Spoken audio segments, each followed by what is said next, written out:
حلال حرام میں فرق کرو. اس نے نکاح کیا ہے, ٹھیک ہے طریقہ غلط تھا اس کا, لیکن اس غلط پہ مجبور کس نے کیا ہے؟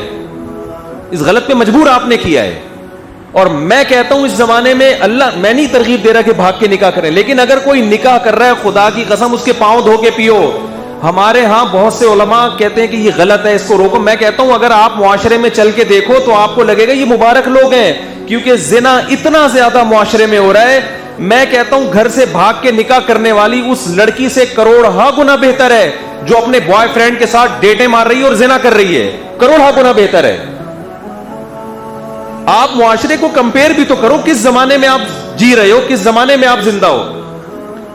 برائی کا تذکرہ کرنا بھی برائی ہے. میرے سامنے جو یونیورسٹیوں کے حالات ہیں, پروفیسروں کے لڑکیوں سے چکر, لڑکیوں کے بوائے فرینڈوں سے چکر, یہ چکر اگر میں آپ کے سامنے بیان کروں, جو جتنے غیرت مند لوگ بیٹھے ہیں وہ شکر ادا کریں گے ہماری بیٹی نے بھاگ کے الحمدللہ شادی کی ہے, کسی سے چکر نہیں چلایا. اس پہ شکر ادا کریں گے. اس ماحول کو دیکھو آپ. ہم آپ کو بے غیرتی کی ترغیب ہرگز نہیں دے رہے ہیں. ہم یہ کہہ رہے ہیں کہ حلال کو اتنا آسان بنا دو کہ حرام کی نوبت بولو نہ آئے. حلال کو اتنا آسان بناؤ. صحابہ کرام کیا کرتے تھے دیکھو, ایک طرف غیرت یہ تھی کہ بیٹی کو زندہ دفن کر رہے ہیں کہ کوئی رشتہ نہ بھیج دے اس کے لیے, ہے بھائی, جوان ہوگی تو کوئی نکاح کا پیغام نہ بھیج دے ایک طرف. لیکن جب اسلام آیا تو بالکل اسلام نے اس کو الٹ دیا. حضرت عمر کتنی غیرت والے تھے. جب آپ کی بیٹی کو طلاق ہوئی ہے تو آپ نے اپنی بیٹی کا رشتہ خود ابو بکر رضی اللہ عنہ پہ پیش کیا ہے آپ نے کہ میں اپنی بچی کا نکاح آپ سے کرانا چاہتا ہوں.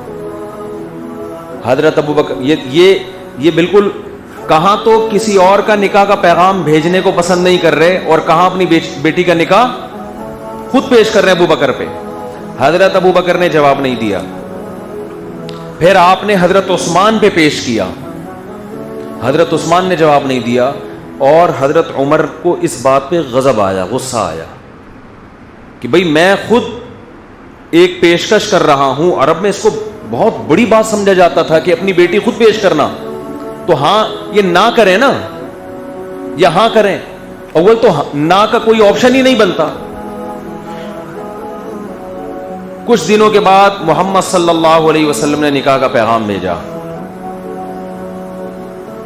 تو حضرت ابو بکر نے فرمایا کہ نبی نے میرے سامنے تذکرہ کیا تھا تمہاری بیٹی کا کہ نکاح کرنا چاہتے ہیں, تو میں چاہ رہا تھا کہ نبی صلی اللہ علیہ وسلم اس کی اپنی رائے کیا ہے, جب تک وہ سامنے نہ آ جائے تو میں آپ کے پیغام کو اس وقت تک قبول نہ کروں. اور میں یہ بھی نہیں تھا کہ نبی کے راز کو فاش کر دیتا, تو میں نے نبی کا راز بھی راز میں رکھا.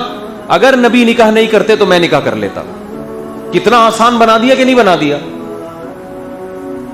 ہمارے ہاں بچی کو یہ کہنے کی اجازت نہیں ہے کہ اپنی ماں کو بتا دے کہ میں یہ نکاح کرنا چاہتی ہوں, اور صحابہ اپنی بچی کے نکاح کی خود فکر کر رہے ہیں. تو بھائی اعتدال میں لانے کی کوشش کرو.